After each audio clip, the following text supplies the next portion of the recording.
Bizdə hətta bəzən elə algı var ki, travmatoloqdursa bu ortopedik xəstəyə niyə baxdı? Hətta bizə xəstələr də müraciət edəndə bəzən soruşurlar, doktor siz ortopedsiniz yoxsa travmatoloqsunuz? Yəni düzdür. Yəni o insanların günahı deyil əslində. Yəni bizdə Sovet dönəmində bu biraz belə deyək də, biraz o təcili zədələri həmişə travmatoloqlar baxmışdı. Anadan gəlmə və yaxud da hansı bir qüsurla isə ortopedlər məşğul olurdu. Ayrıca bir öz-özünə bir bölünmə getmişdi. Ümumiyyətlə Azərbaycanda yox, bütün dünyada bu dəqiqə, yəni ortopediya, travmatologiya bizdə bu Sovet dönəmində ayrılmış bir sahədir, amma dünyanın heç bir yerində ortopediya, elə travmatoloq, ortoped, yəni bunlar bir mütəxəssisdir, bir mütəxəssis kimi gedir. Vaxtında düzgün müalicə və hətta müalicə yox belə deyək, adicə bir düzgün istiqamət bu xəstəliyin, xəstəlik kimi formalaşmasının qabağını alır. Köhnə vaxtda nənələrimiz özü bilmədən o displaziyaları kürəyinə bizi şəlləməklə aradan qaldırmışdı.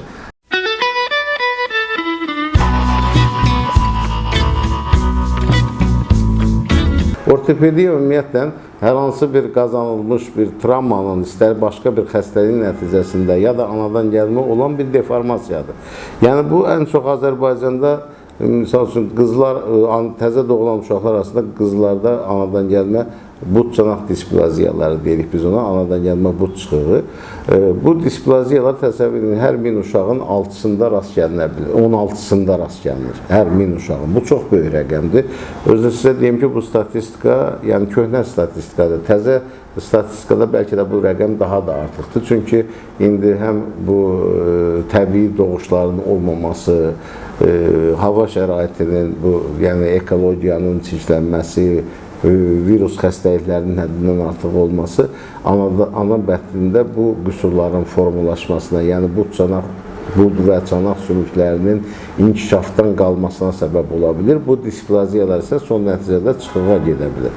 Bu yenə bir tərəfli olanda anadan gəlmə bud çıxıq displaziyaları. Bunları həkim və yaxud da ki, valideynin fərqləndirməyi erkən dövrdə mümkün olur. Amma iki tərəfli çıxıqlar olanda, displaziyalar olanda, uşaq yeriyəndən sonra belə hətta 2-3 yaşında, 5 yaşında bunu valideyn, hətta həkimlər belə onu nəzərə almırlar. Çünki o dəyişikliklər iki tərəfli olduğuna görə sanki bunu norma kimi qəbul edirlər. Bir tərəfli onda o fərqliliyi qiymətləndirmək nisbətən asan. Ona görə də ən çox gecikmiş hallar bizdə bu anadan gəlmə bu displaziyalarının sonradan inkişaf elədikcə çıxığa çevrilməsi rastımıza çıxa bilir. Sonra yastı ayaqlılıq bu dəqiqə çox böyük problemdir. Özdə belə deyək, gənclər arasında demək olar ki, mən o qədər ayaq tağının formalaşmaması elə bir növ elə bir genetik əslində o yapıdır. Ancaq indiki qidalanma ilə əlaqəlidir, həyat tərzi ilə əlaqəlidir deməyim çox çətindir. Həddindən artıq yastı ayaqlılıq artmış vəziyyətdədir. Sonra ortopedik xəstələrdən skalyoz bugünkü gün çox böyük problemə çevrilir cəmiyyətdə, gənc yaşlarda, 12, 14, 17 yaş arasında. Düzdür, bunun bir amilini biz bəzən fiziki yükün, yəni uşaqlarda sumka, məktəbli çantasında kitabların həcminin, miqdarının, çəkisinin artıq olmasından da əlaqələndirik. Amma yadınıza salsaq, köhnə adamlar bilir.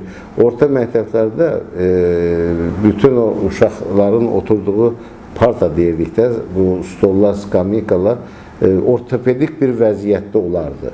Və müəllimlərimiz də bizə düzgün oturuşu təbliğ edərdilər.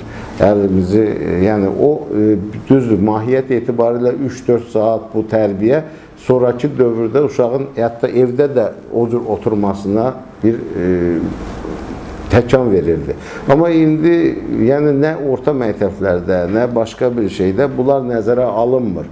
Ona görə də yəni o amil də rol oynaya bilər. Başqa ola bilər, qidalanmanın da rolu olsun. Yəni konkret skalyozun səbəbləri çoxdur. İdiopatik skalyoz var, nevroloji var, travmatik var. Yəni bu skalyozların yəni bir-bir saymaqla qurtarası deyil, amma ən çox bugünkü gün problem budur.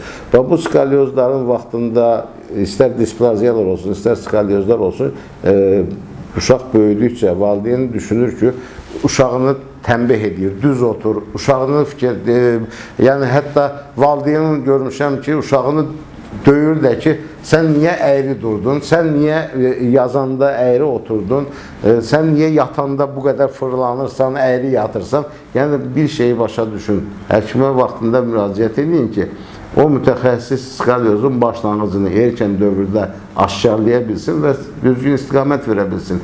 Bəzən adi idman hərəkətlərindən bunun arasını aradan qaldırmaq mümkündür.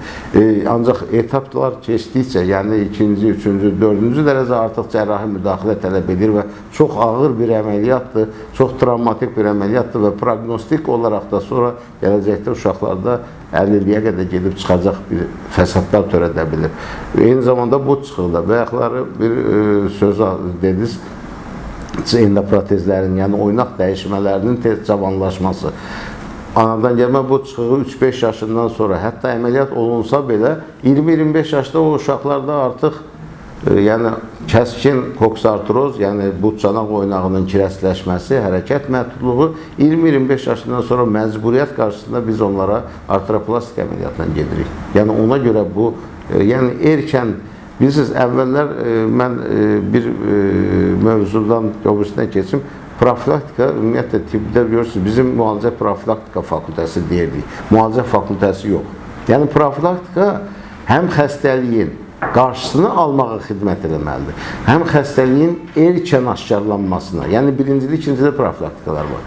Və o xəstəliyin qarşısının alınması əsas profilaktik işi həkimlər yerlərdə, məktəblərdə, poliklinikalarda bunu təşkil etməlidir ki, valideyn bununla məlumatlansın. Yəni bütün hamının tibbi, belə deyək, təhsili yoxdur. Bütün hamının tibbi məlumatları kifayət deyil. Bunları insanlara başa salmaq lazımdır və vaxtında düzgün müalicə və hətta müalicə yox, belə deyək, adicə bir düzgün istiqamət bu xəstəliyin, xəstəlik kimi formalaşmasının qabağını alır. Bax, bunun çıxıqlarında displaziya varsa da adicə bir ətrafı bir balaca bir-birindən uzaqlaşdırmaqla, köhnə vaxtda nənələrimiz özü bilmədən o displaziyaları kürəyinə bizi şəlləməklə aradan qaldırmışdı.